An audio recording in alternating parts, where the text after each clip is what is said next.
Chapter 11. I woke up in my room sometime later.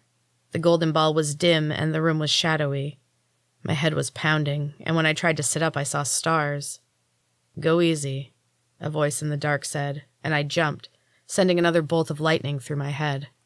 "Sorry about that," Neil said as he moved next to the bed and within sight. "I didn't mean to scare you. Be careful. Here, let me help you." He slid an arm under me and helped me sit up. I cried out as another sharp pang shot through my skull. "What's wrong with me?" My voice came out as a raspy whisper. Neil didn't answer at first. He stared at me curiously, then shook his head. "Nothing. You're fine. It's these new tests that are wrong.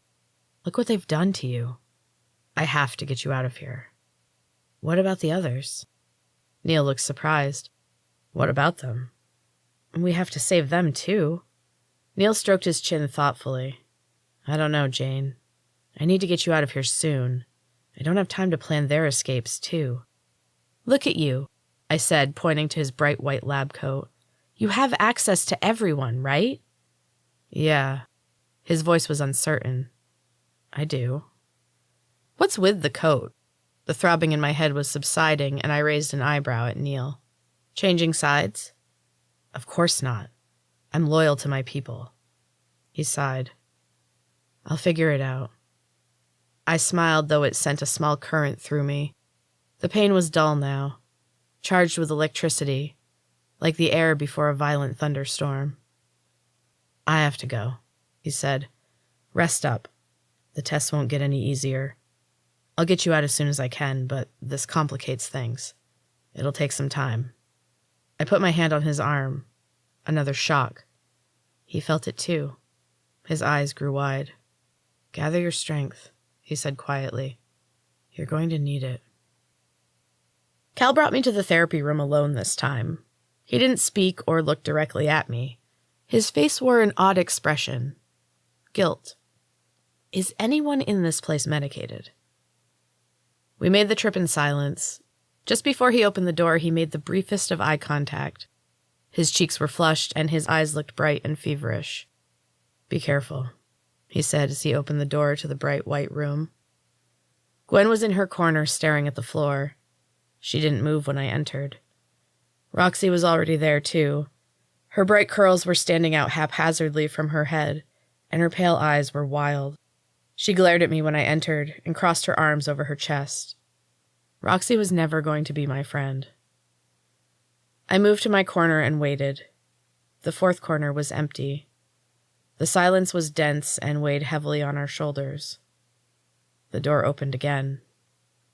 A petite girl in a blue and silver dress stepped into the room. Her skin was pale green and shimmered as she moved. She stepped into Mina's corner, and my stomach sank. Roxy grabbed her hair and dropped to her knees. Her mouth fell open in an expression of horrified disbelief. Gwen did not acknowledge the girl. She remained a statue in her corner, waiting. We were all waiting. The humming began and grew quickly and steadily. The golden ball appeared and grew to a blinding brilliance. Here we go again. Not a beach this time, but a river. Swift-moving, icy cold water washes over my feet. The cold burns me. I slip and fall forward into the deeper, faster-moving water. I tumble along with the icy current. There is nothing I can do to fight it.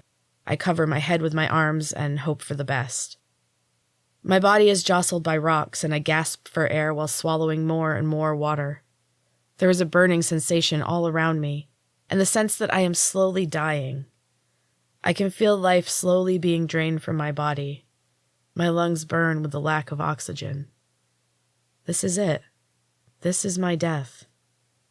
Surprisingly, I don't find this thought upsetting.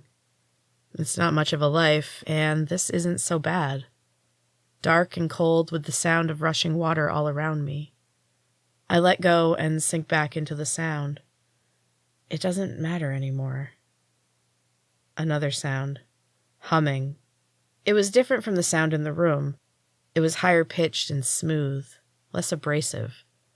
The water around me grew still.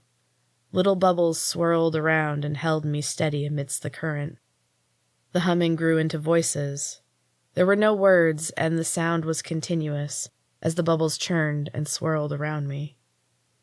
A sudden force from below shot me up out of the water. The burning sensation was gone. I tried to focus on anything as my body twisted and flipped through the air. I struggled for any amount of control as I plunged 1 second and rose the next. The air grows warm around me, pink and purple. Shifting hues of light surround me. For a moment, everything is still, and then suddenly I am falling. Fast. The swirling lights are brighter and weave their vibrant colors around me, but the support is gone. I am plummeting through the air, waiting for impact. I lurch to a sudden stop and realize I have been screaming the whole time. I close my mouth, aware of the silence that descends around me. The colors have become cloud-like, soft, billowy, and seemingly made of vapor. The clouds part slightly and I see them. Gwen and the new girl are standing back, watching with their mouths agape. Roxy's frightened face bobs into view. She passes her hand over the opening in the clouds, and they reassemble. The soft confines of my new prison are once again intact. So this is the life of a feeler. I think about my old room, the first one I had when I came to Silent Trees. It seemed so confining back then, but now it would feel like freedom. I wish I was normal. I wish the Hyptiz worked on me. My parents were boring, predictable people with boring, predictable lives. Right now I would give anything to be with them again. The cloud bubble is small and confining. I cannot move. The walls are strong despite their soft, shifting appearance. They change slowly from pink to purple to gold to deep gray. The progression is hypnotic, and my thoughts are dulled. I can't think in this place. The urge to run is building inside me.